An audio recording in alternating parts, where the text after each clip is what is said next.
Hello, and welcome to this presentation on what I think would be the biggest themes to track in the mental health sector in 2025 and beyond. My name is Tanmay Goswami. I am the founder, creator of Sanity by Tanmay, which is an independent, reader-funded mental health storytelling platform based in India. I'm a lived experience expert and a fellow of the Writers Institute at the University of Oxford, as well as a member of the advisory board at the Centre for Global Mental Health, run by King's College London and the London School of Hygiene and Tropical Medicine. Now, before we begin today's presentation, a few standard disclaimers. I am an extremely privileged individual, and it is quite possible that my privilege comes with blinkers. It skews my understanding of what big themes in mental health really mean. I've also tried to distill directionally valid insights on the future of mental health. It's not comprehensive or prescriptive, but it is supposed to be a conversation starter. I'm not sharing a wish list here, so there are a lot of things that I would like to see getting fixed in the mental health sector, but this is not that exercise. This is just an attempt at presenting a factual snapshot of what I think are the dominant themes at the moment in the global mental health sector. And this, by definition, leaves out many important but nascent or localized developments. I have not obviously verified all of the secondary research material that I cite in this presentation. Nothing here is meant to be medical or clinical advice. I have not been paid by and do not endorse any commercial actor, product, or service named here. I have used a few AI tools to aid with my research and to think through the session structure, but no, these tools have not produced the entire session content. All of that is still my work. And finally, and very, very critically, unfortunately, one of the built-in limitations of an exercise like this is the preponderance of themes that originate in the global north, notably in the US.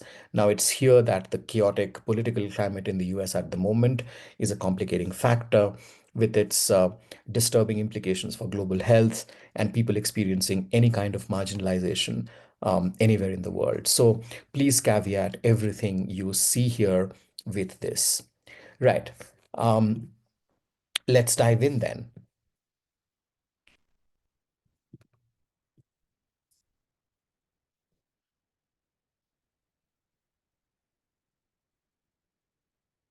Okay. So, Um, well, these are the best of times in the mental health sector, and five signs that we are at peak mental health. These are all familiar, I think, to anybody who watches, observes this sector.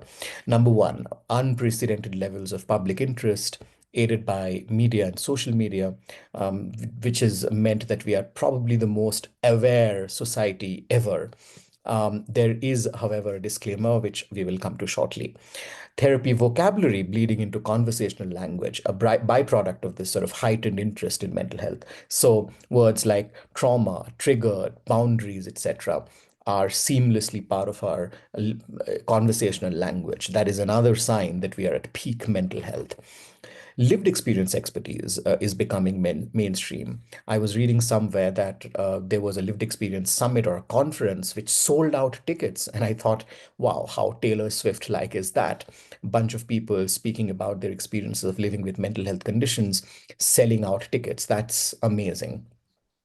The fourth sign that we are at peak mental health, the DSM, the Diagnostic and Statistical Manual's fifth edition, specifically DSM-5 TR, which is psychiatry's arcane handbook. I use the word arcane in a slightly exaggerated fashion. I'm sure people involved with producing this manual will not agree or will not like this adjective, but to the general public, this is a rather obscure tool.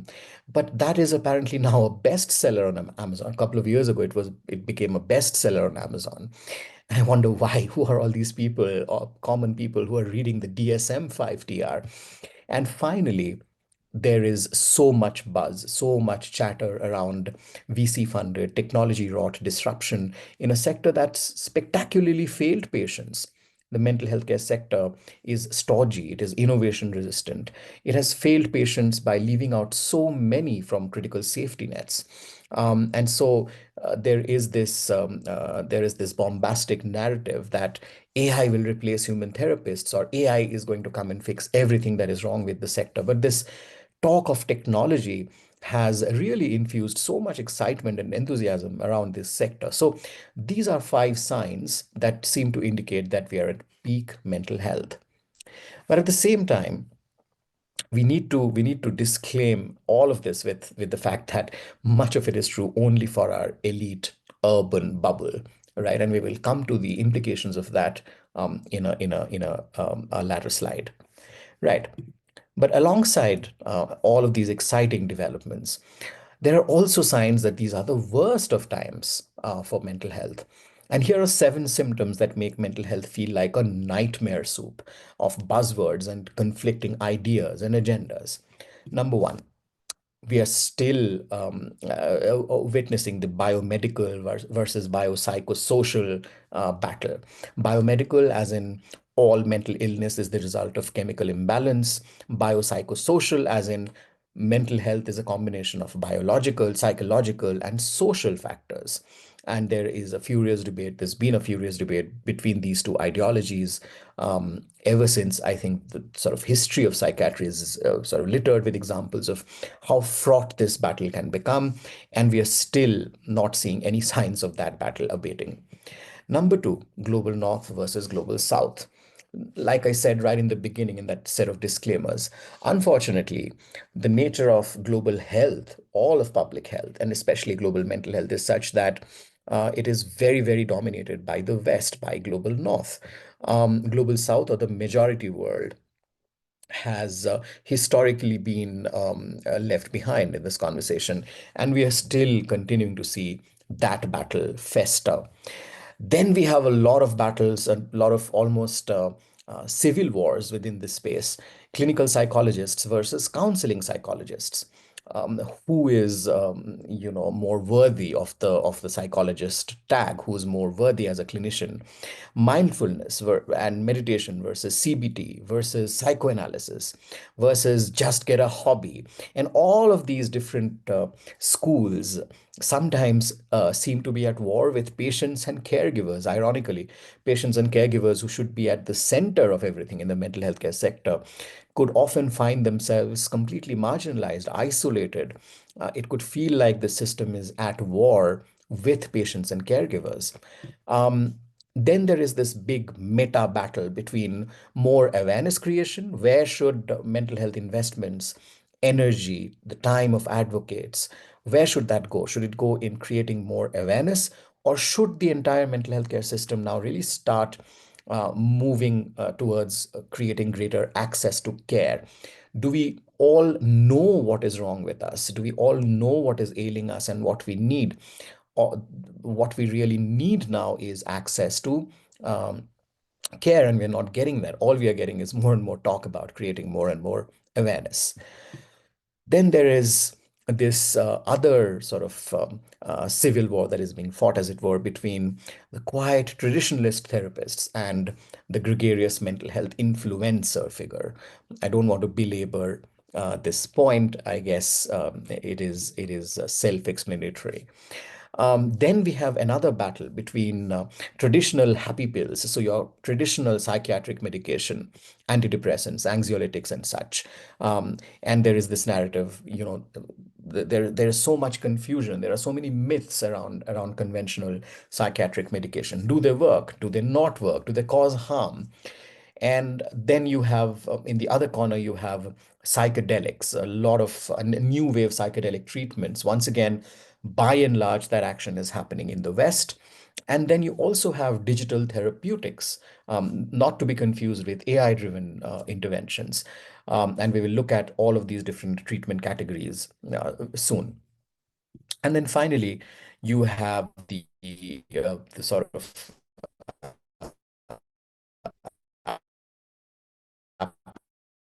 absolute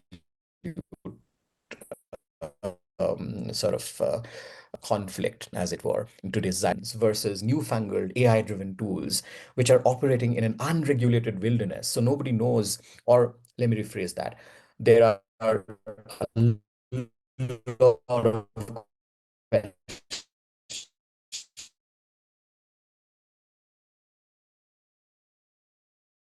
marks around the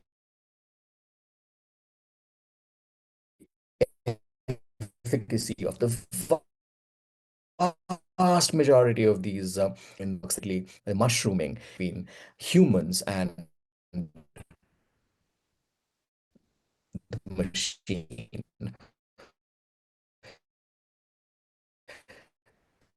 So, so all of this, looking is such a confusing, confounding conflict field medicine that is so fraught, that is so fractious. So there you go, mental health going through both the best of times and the worst of times. And it is because of these conflicts, these confusions, that it is very, very important to, I think, anchor ourselves in context. Whether you are a mental health professional, patient, caregiver, entrepreneur, researcher, student, journalist, or just a nerd like me, you need a sense of clarity and you need a sense of context, perspective, and connection between the million different exciting opposing themes in the mental health sector, which can be a real struggle. And I have found that very difficult. And that's why I decided to put this together for all of you. Because without this sort of clarity, it is impossible to tell whether things are getting better or they're getting worse outside of our echo chambers. And when you have clarity, when you have a sense of context and perspective, you can do a few things very effectively. You can confidently situate yourself and the role you can play in the overall ecosystem. You can feel empowered to make better decisions about where and how to invest your time and resources. You can protect your and your community's interest from bad actors. You can demand better from power centers. And finally, you can prevent feeling overwhelmed and confused by all of these shifting trends and preserve your sanity. Subtle plug of my platform. So, today's exercise is going to be a small step in that direction. This is the challenge that we will try and address today, this quest for clarity, context, perspective, and connection. Let's begin. So let's begin by peering beyond our echo chambers and going back to the basics. And it's a good time to revisit one of the sector's most sort of evergreen quotes. Unfortunate, but evergreen. When it comes to mental health, all countries are developing countries. This is a quote from Shekhar Saxena, who's professor of global mental health at the Harvard T.H. Chan School of Public Health. One of the most influential and telling quotes that really summarize everything that is wrong and central, really, to the mental health sector's current state. So, what exactly is the current state of global mental health? And I think, since we were talking about AI, etc., and all of that buzz and chatter and excitement, can artificial intelligence cure mental illness? Can AI replace human therapists? Let's ground ourselves in some very sobering facts to begin with. And let's look at all the big regions of the world one by one and what the state of mental health is in each of them. Let's begin with Asia. Right. So in Asia, the WHO Southeast Asia region accounts for 27% of all depression cases and 23% of all anxiety cases globally. So nearly a third of all depression cases, little less than a quarter of all anxiety cases globally emanate from just one region, that is the WHO Southeast Asia region. Suicide is the second biggest killer of youth after road accidents in the ASEAN region. There is a treatment gap of 85% for depression and 86% for substance use disorders in India. And I read at least one report that put this number at 92%, treatment gap number at 92% for China. Let's look at Africa. Public mental health spending in Africa per capita is 46 US cents. The recommended figure is $2. We have 1.4 mental health workers in Africa per 100,000 population. The global average is 9. As opposed to 9, which is the global average, Africa has 1.4 mental health workers per 100,000 population. And the WHO African region male suicide rate is the highest of all WHO regions. Let's now look at North America. Suicide numbers reached their highest ever in 2022, reversing declines in 2019 and 2020. This is the last recorded data that I could find. 18% of US adults had a substance use disorder in the past year. 77% of them received no treatment. One in four adults with frequent mental distress could not see a doctor due to cost. And once again, I cannot emphasize enough two things. One, a lot of this data is not updated, it is not the most recent data point. And we will come to this data problem as well shortly. And secondly, the fact that the dominance of the US in the global mental health landscape, in the global public health, but definitely in the global mental health landscape, makes it very, very critical for us to watch what's unfolding in that space, in real time. So a lot of this could change, could become worse because of what's happening, what's unfolding there. But meanwhile, these are some of the data points that should really concern us and give us pause. Latin America and the Caribbeans. 12% prevalence of adult depression, which is more than twice the global average. And this is something that is very unique and peculiar to this region. One source that I looked up said that the cultural dominance of the ideas of happiness and resilience in this region kind of masks the fact that 70% of the region's population that needs mental health care gets zero treatment. What about Europe? Now, 2023 official study, 46% of respondents had experienced an emotional or psychosocial problem in the previous 12 months. Of course, could have had an overhang of COVID as well when mental distress was peaking in many parts of the world. 54% with a mental health issue had received no professional help, and one in two young Europeans had unmet mental health care needs. It's possible that these numbers have moved a little bit, but have they moved so much that they present a completely different picture? I'm not sure. Oceania. Two in five, that is 43% of Australians aged 16 to 85, have experienced a mental disorder sometime in their life. In New South Wales, very, very recently, mental health professionals took to mass resignations. They were protesting the underfunded and overburdened mental health care system. In New Zealand, young adults were showing greater signs of stress, a greater rise in the prevalence of anxiety, depression, substance use disorders compared to the general population. So, and then there is this peculiar phenomenon called the treatment prevalence paradox. So, on the one hand, all of these data points they really demonstrate just how dire the burden of mental health challenges is globally. And then there is this peculiar problem, which is called the treatment prevalence paradox. So, according to this piece of research, treatments for depression have improved. Their availability has apparently markedly increased since the 80s. Mysteriously, though, the general population prevalence of depression has not decreased. So, this paradox raises fundamental questions about the diagnosis and treatment of depression. Why are we zeroing in on depression? Because, well, it's by far the most common form, along with anxiety, the most common form of mental health challenges. And, it occupies sort of a very central place in conversations around mental health. So, and it is very telling what's happening in the treatment of depression.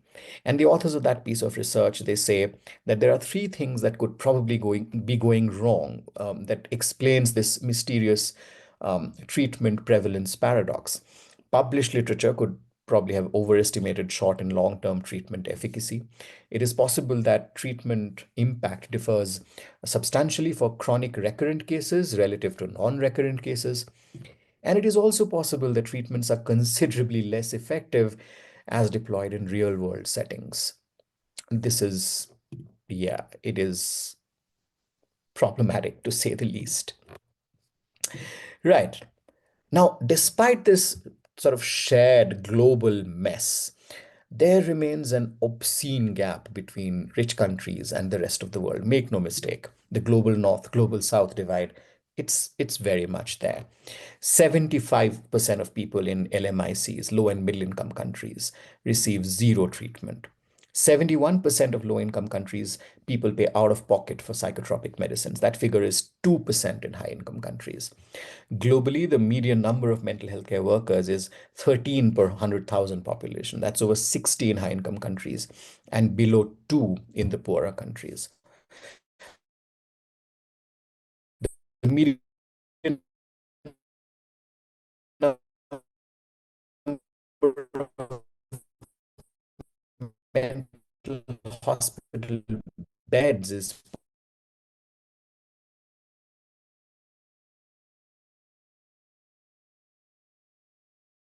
dead.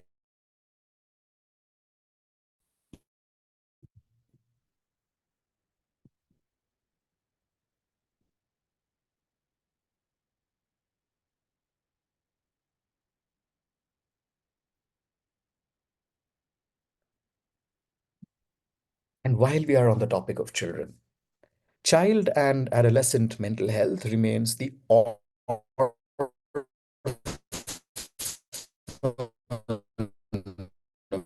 global mental health. That's not my verbiage. That's the verbiage of some very used in this particular presentation. I'm going to I'll put them all together as a separate PDF and share it with you. Write to me, or I will probably link them to this video. But all the sources are there with me, and I will supply them to you in one form or the other. People under 24 are 40% of world population. The vast majority of them live in LMICs, low and middle income countries, and they account for 25% of disability adjusted life years lost to mental disorder and substance use. But they receive only 12.5% of development assistance to mental health and only 0.1% of developmental assistance to health. Now, once again, for the nth time, what's happening in the US with, the massive freezes to developmental spending, it's anybody's guess how much worse these numbers are going to become. So, what would you say is the biggest mental health story of 2025 and 2026, 2027, 28, 29, maybe, the next 20 years? Is it AI? I think not. I think abysmal funding, glaring treatment gaps, causing an enormous blow to poor countries and young people, hitting those two sections, hitting those two uh, demographies the hardest. I think that is going to be the most important theme, as it has been for the past decades. And I think, unfortunately, notwithstanding all the excitement and hype and buzz around AI, that still will be the most important theme shaping the mental health sector.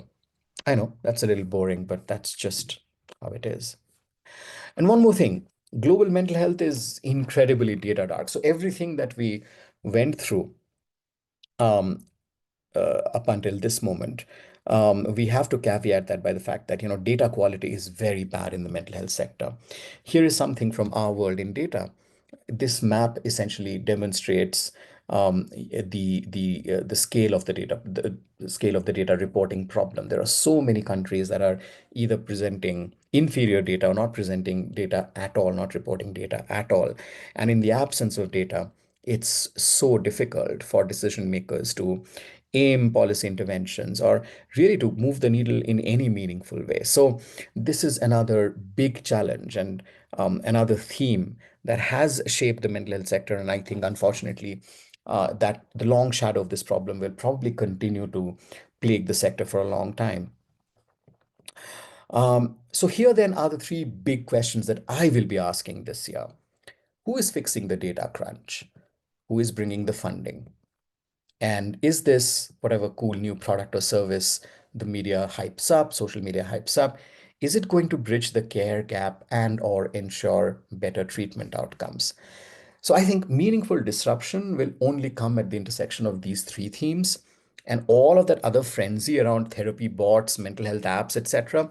I think most of it is just a distraction. So that's the binary that I will be using a lot this year to judge mental health developments. Is it a real disruption, or is it one more distraction? Disruption versus distraction. Right. Let's move to the, well, before we move to the next big theme, let's take a second and breathe. This is a good time to also note down any thoughts, questions, comments that come to your head reach out to me. I am at Tanmoy at sanitybytanmoy.com. That's Tanmoy, Tanmoy at sanity, Sanity, by Tanmoy.com. All right, let's move on now to theme number two, regulation. Now, to sum up, in a handful of mostly rich corners of the world, policy and regulation is apparently seemingly becoming more person-centered and rights-based. Like I said, at least on paper, you know, I am not going to endorse or celebrate any particular piece of regulation in any part of the world. This is again just presenting what has been reported. In other geographies, regulations still lack critical provisions or they suffer from poor implementation. So, one of the important, interesting things that I discovered was UK's Mental Health Bill 2025, which seems to be making quite a few interesting, important changes, important putting in place important guardrails to protect the rights of people, especially those who are institutionalized, and how they're treated in institutions. So these are a list of things. And then I found the UAE it has a new federal mental health law, which reportedly prevents employers from restricting the employment of or terminating psychiatric patients due to their mental health condition. And I thought, at least on the surface, that seems pretty good. Now, India has, by the way, India has one of the world's most progressive mental health care legislations, the Mental Health Care Act 2017. The entire establishment deserves a lot of plaudits for putting in place. There are debates around how efficacious that piece of legislation is, but by and large, I feel that is a very, very strong piece of legislation, and a lot of credit goes to everybody involved in making that law come alive. Now, we have some new labor codes that we are expecting, but reports are that they do not include mental health safeguards. So, according to one analysis by the Observer Research Foundation, the codes do specify protections for work-related damage to physical health, but they do not cover psychological harm. This could be a big lapse considering our harrowing burnout rates. Um, Now, one area of regulation that I will be tracking uh, has to do with mental health influencers. And here's why. Now, this is one report that I referred to, and this is what it said. 63% of healthcare consumers trust health information shared by influencers. A staggering 82% of them are likely to follow health advice given by healthcare influencers. The market is expected to grow 10.1% from 2021 to 2025. I'm not really sure what to make of that because I don't know the base. Um, Healthcare related content from influencers sees 45% higher engagement rate compared to content from healthcare organizations. And that makes sense. People trust people more than faceless companies. Another interesting piece of data, micro influencers, people with fewer than 50,000 followers, they seemingly have a 60% higher engagement rate for healthcare related content compared to macro influencers. And apparently in 2022, there were more than 26,000 health and wellness influencers in Vietnam, which was the highest in Asia. Now, once again, caveat, these are I could not independently verify these data points, but the general directional insight that one could get from this seems quite valid. Um, the fact that people follow people, the fact that healthcare influencers are becoming more and more powerful on social media. I think these things are fairly common sense. Um, Now, let's take the case of India. India already has guidelines that prohibit non-clinical influencers from posing as professionals or promoting clinical products and services. Influencers must also transparently disclose their qualifications, which is a great thing. However, the big global trend that I think is going unnoticed is the rise of the patient influencers, the patient influencer. Now, patients are actively exchanging health information on social media channels and connecting with other patients who share similar diagnoses, according to a University of Colorado Boulder study. And pharma giants are signing up internet advocates for marketing campaigns to educate, inspire, and empower. For example, Janssen enlisted patients for their Depression Looks Like Me campaign. And the complicated part is that the interactions that these patient influencers have with their followers often go completely unseen, and they're not regulated like other DTC advertising either. 23% of those interviewed in that Colorado Boulder, University of Colorado Boulder study said that they had in-depth conversations about prescription medications through DMs. So there are reports that call this the wild west of pharma advertising. Imagine now patients forming communities, advocates commanding big followings. None of that is new. None of that is bad. In fact, patient communities are great sources of allyship, sources of validation, sources of information. The healthcare establishment has done a very bad job of making patients feel supported, and that's where these communities of influence really come into play and play a very, very important supporting role. The problem is what happens when these patient influencers, people who have um, whose opinion and influence really matter a lot to their communities. What if they start getting incentivized by pharmaceutical companies or commercial interests? Because this is not like DTC advertising, because it's not possible even to regulate the exchange of information between patients. What happens if this space gets manipulated by commercial actors? What are the risks that can emanate from that? I think this is going to be a big, big curveball for regulators, and I'd be watching this space with a lot of interest.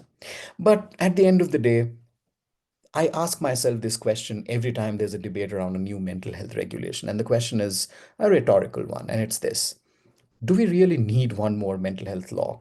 Or do we need better socioeconomic provisions to ensure stress-free childhood, sexual and reproductive rights, income security, fair corporate practices, non-toxic workplaces, and non-discrimination? Yeah, you can probably tell by now that I have a thing for saying boring and kind of obvious things. Moving on. Let's look at theme number three, emerging treatments. Now, within psychiatry, three treatment modalities are dominating the conversation. The first one is your typical conventional medication, then psychedelics, and finally, digital therapeutics that can be standalone or they can work together with other forms of treatment. Now, let's look at conventional medication. Now, unlike in any other medical discipline, conventional psychiatric medication remains a fairly confounding, ideologically driven field. It is the battleground of pro psychiatry versus anti or critical psychiatry voices, people who believe that psychiatry is a genuinely helpful medical discipline that has saved lives. Full disclaimer, I am a pill popper myself, and I do not wish to, based on my personal experience, neither do I promote psychiatric medication, nor do I deride anybody who swears by them, but it is an intensely ideologically fraught space. There are a lot of people who believe that the entire field of psychiatry is a sham, that pills do more harm than they do good, that pills are at best, they seem to work because of the placebo effect, and so on and so forth. Now, nothing exemplifies this battle better than the mess around this sort of serotonin or chemical imbalance theory of depression. We all have heard this. Depression is the result of chemical imbalance, quote unquote, inside the brain. Um, Now, in January, an influential critical psychiatrist published a new book that says, and I quote, "For decades, people have been told that depression is a biological condition and that antidepressants work and save lives as if these are indisputable facts. They are not."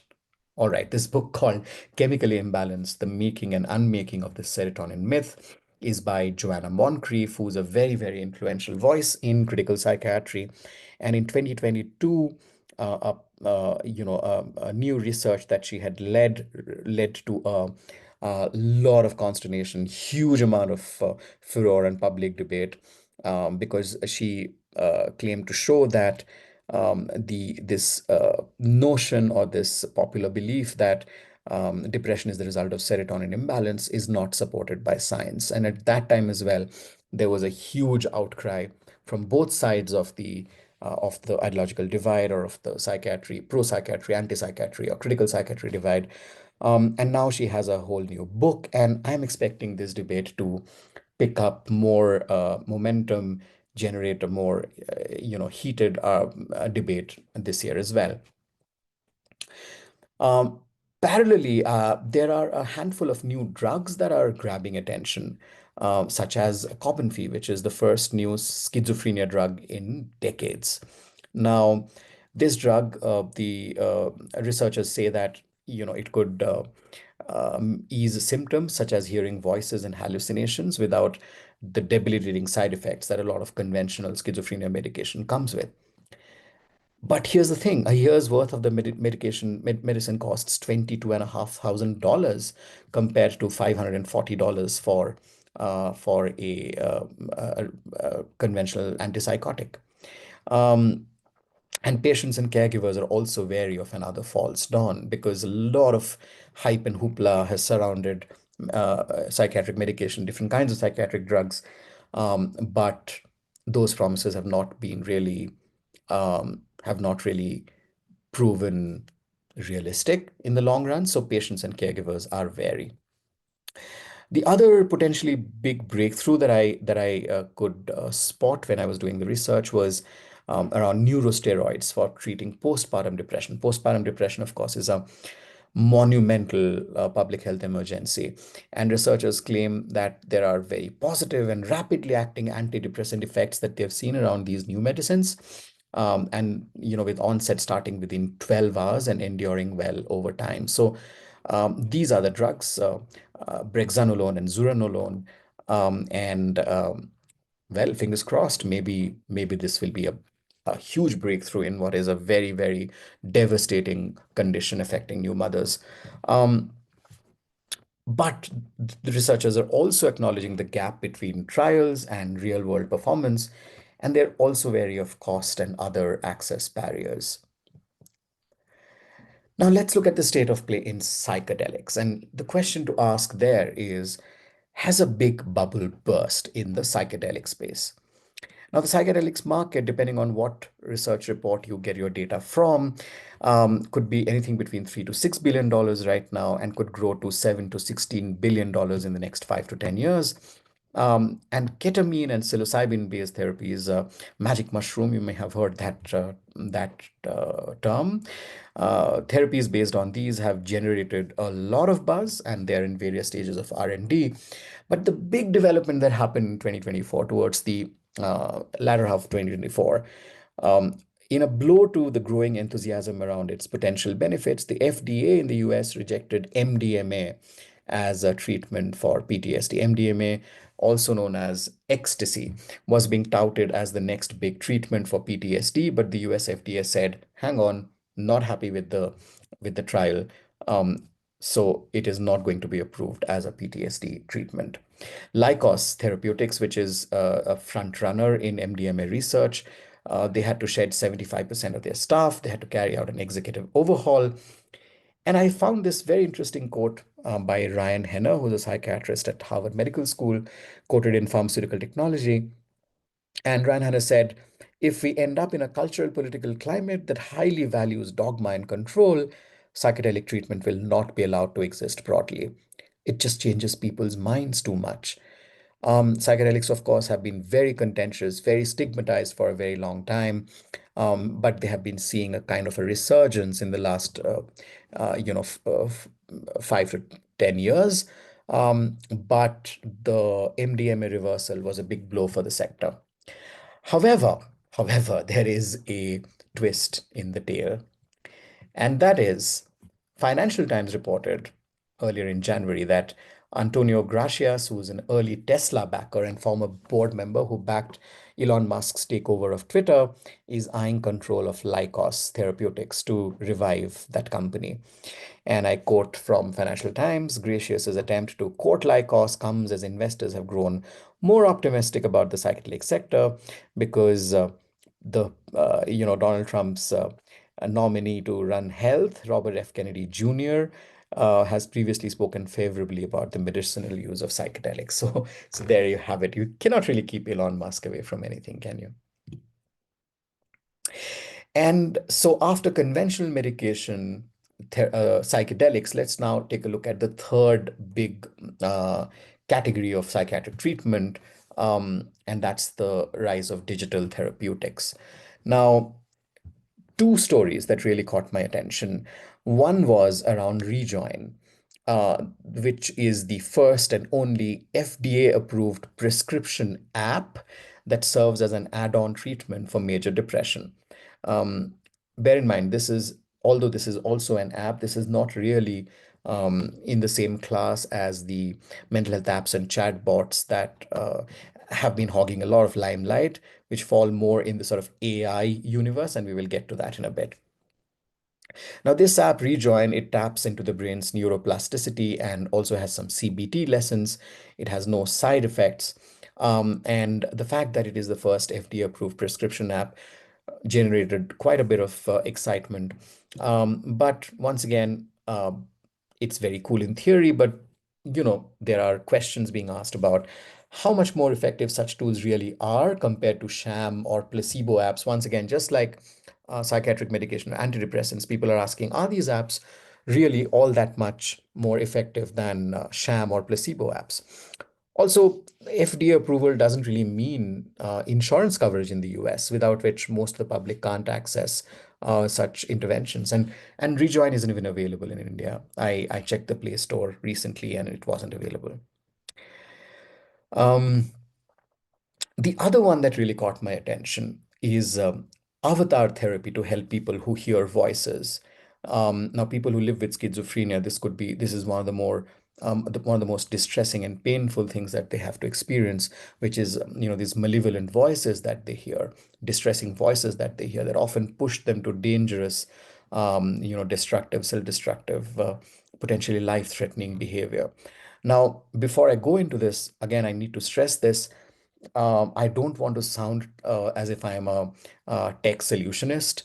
I don't live with schizophrenia, and so it is not my intention to romanticize a solution that may or may not eventually work for people who live with that condition. But purely, like I said, purely as a nerd, as somebody who likes to follow developments and new research in this area, I found this particular intervention very interesting, and therefore I'm sharing this with you.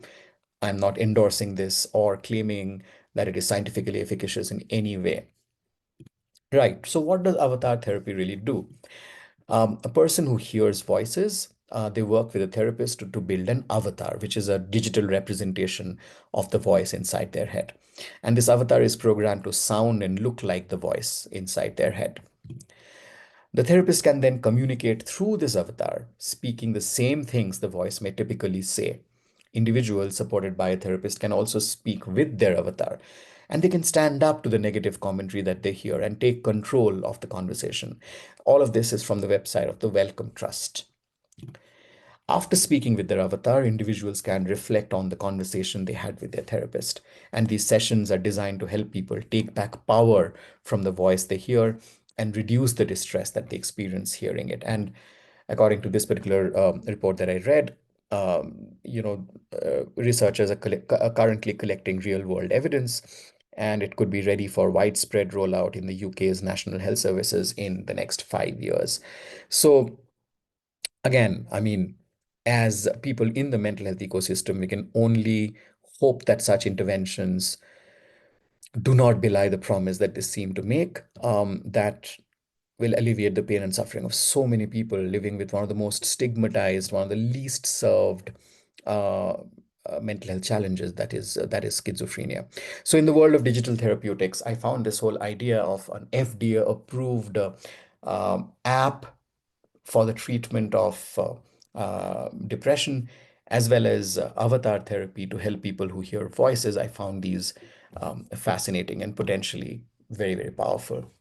Now, one key insight that I gleaned when I was looking at all of these emerging treatments and the narrative around them was green shoots of interventions that promise to remove or minimize iatrogenic harm, which is the harm caused by medical treatment. which is a relatively under-researched and underappreciated area in mental health. Rather than talking up big therapeutic benefits, there seems to be a slowly forming accent on the idea of safety, from improved antipsychotics to digital therapies. Will this rub off on our next big theme? Before that, here's an invitation to breathe. Take 10 seconds to just center yourselves, breathe, move around, pause this recording, um, and take the break that you need. Come back, and then let's look at our next big theme. Right, which is AI. And I'm calling this AI 2.0 because AI 1.0 in mental health um, was a mess, and we will come to that.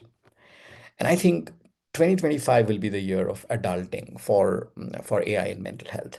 What I mean by that is that after years of bitter polarization between people who swore by AI and people who dissed AI completely, this will be the year when, rather than wishing AI away, traditional players will learn to accept that they cannot wish it away.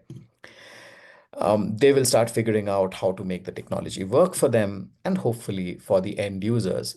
Now, full disclaimer, I have been an AI skeptic for a long time, not to denounce the technology altogether, but the way in which the technology has seemingly shaped a lot of new age tech startups, the venture capital model of funding these startups, people coming in and making outlandish claims about therapeutic efficiency, clinical efficiency without any data, the cavalier sort of very cavalier misuse and abuse of very sensitive patient data.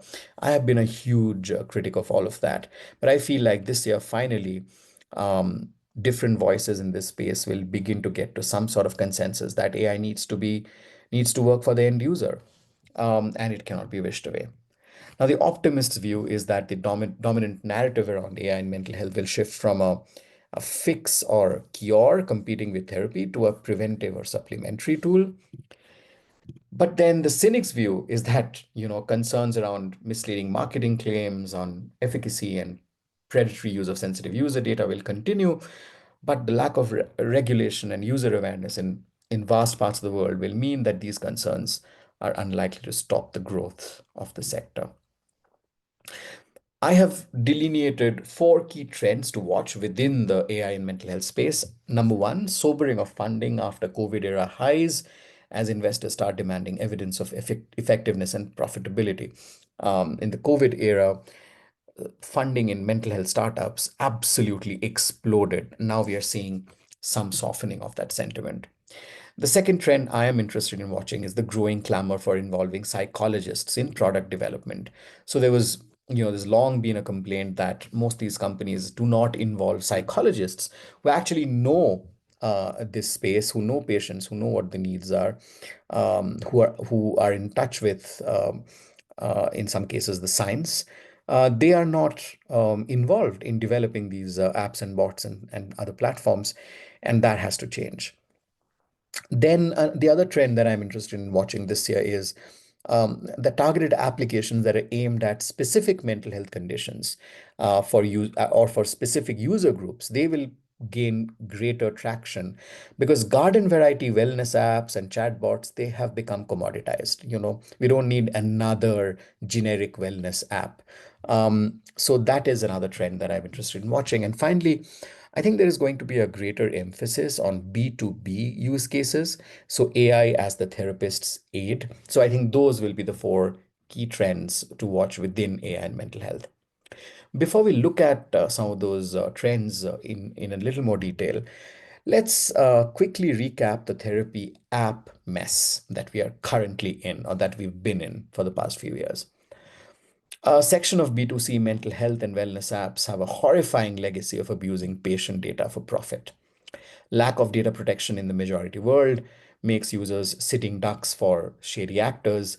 A lot of researchers have said that these apps are often marketed to individuals and enterprise clients using misleading and unsubstantiated claims with little evidence of effectiveness. The VC funded model forces them to scale fast and give returns, which inevitably leads to breaking critical ethics. Therapists employed by tech startups often complain that they aren't part of strategy or product development, they're overworked to make up numbers, they aren't allowed to advocate for patient rights. Algorithms can mirror majoritarian biases, they can hallucinate, they can make stuff up. Parents of young children have expressed alarm over hypersexualized AI chatbots posing as therapists and pushing children to extreme, dangerous behavior. And finally, excuse me, the hype around technology ignores digital divide. Here's just an example. Research in the US has shown that the teletherapy boom after the pandemic has primarily benefited privileged users.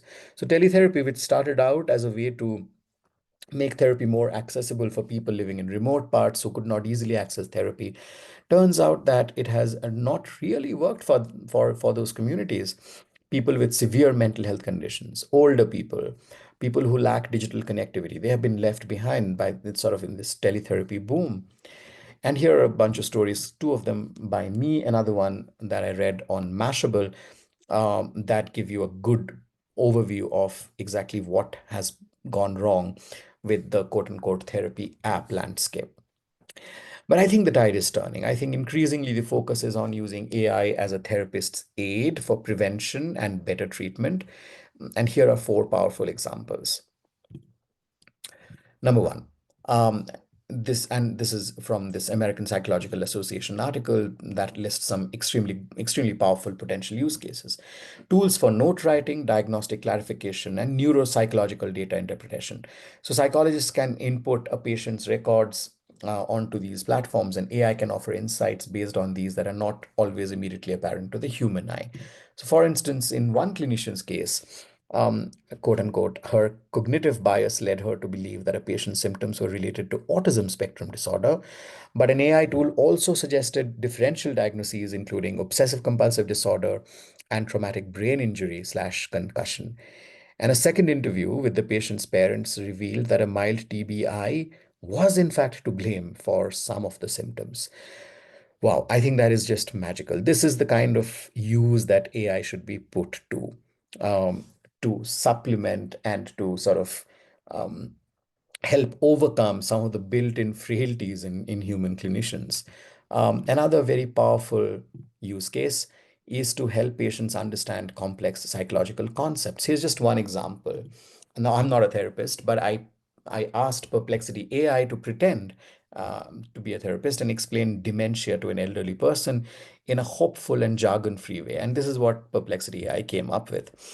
The AI described the dementia brain as the engine of a beloved old car. It might not run as smoothly as it used to, and sometimes it needs a little extra care.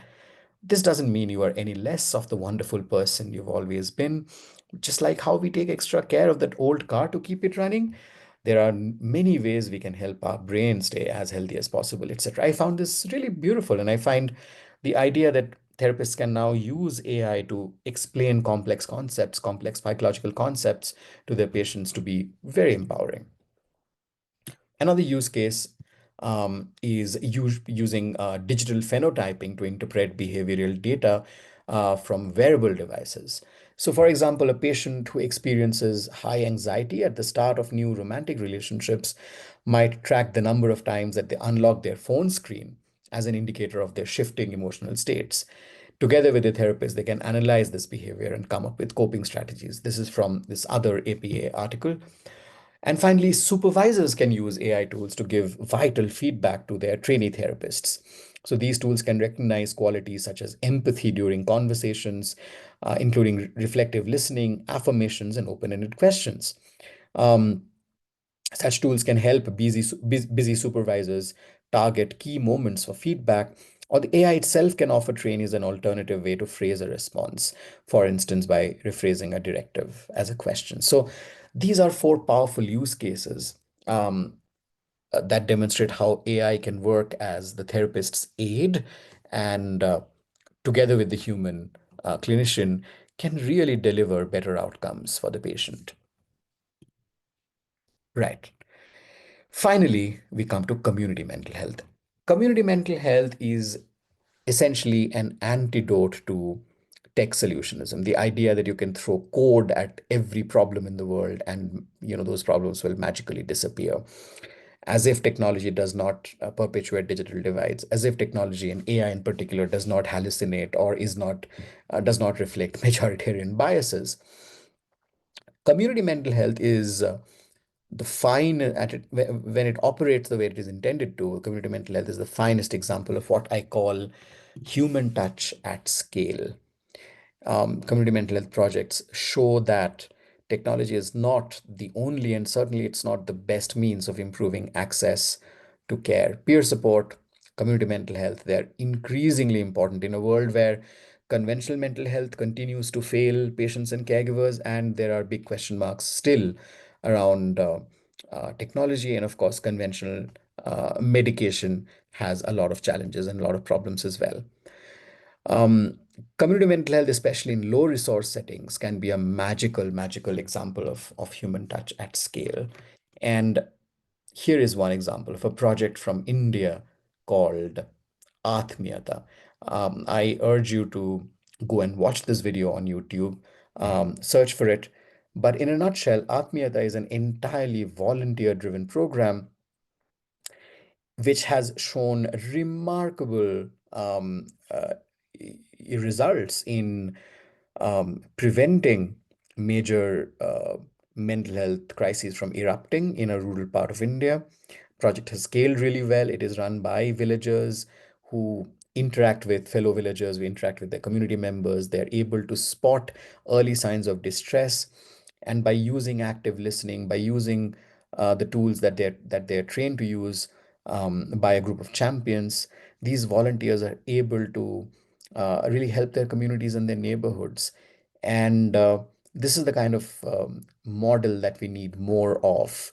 I'm far more impressed by innovations like this than certainly the standard garden variety wellness app. Right. Other emerging themes that I will be watching include eco-psychology, which, apparently now we have digital detox retreats. I wonder what those are.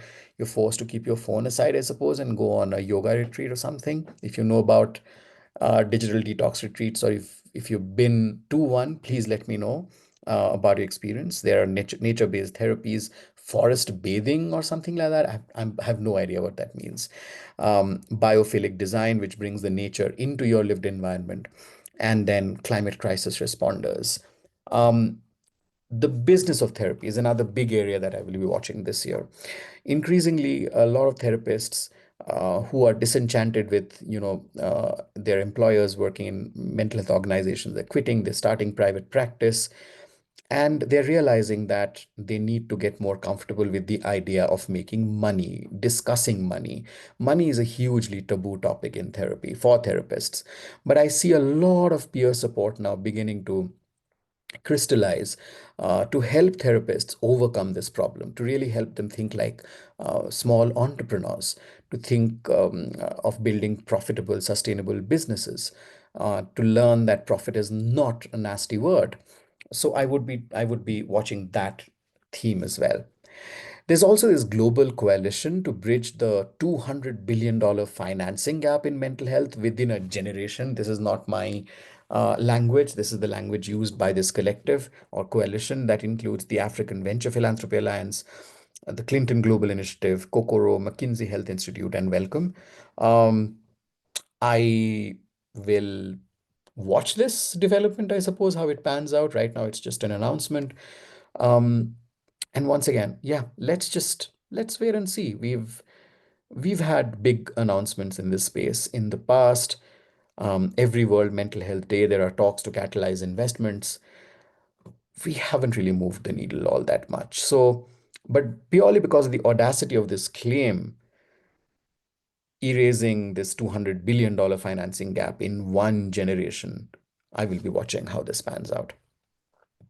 And finally, I'll also be um, watching School of Sanity's next sessions. There is one on the 21st of February, which is the International Day of Mother Languages, where we will celebrate your mother tongue, your the culture, the art, the music, all of that, and also briefly talk about the role of your mother tongue in the process of therapy. This is on the 21st of February, and it is free to attend for everybody. So please join in. I will supply links. Um, on March 22nd, I'm doing another session on lessons from my life as an independent creator for the last 4.5 years now. And then in April, on the 26th of April, we will be diving deep into therapy in the age of AI. We will build on some of the themes that we've talked about here today, but we will also take a much, much more detailed, granular look at what's going on in that universe. All these sessions will start at 7:30 p.m. India time.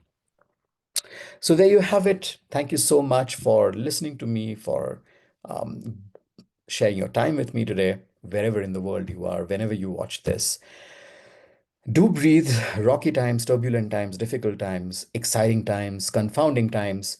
But I do hope that this was helpful in giving you a sense of context, perspective, where this sector is heading, why we need to keep refocusing on, the basics of the sector: better access to care, safer forms of care, and learn to differentiate disruption from distraction. See you next time. Thank you very much.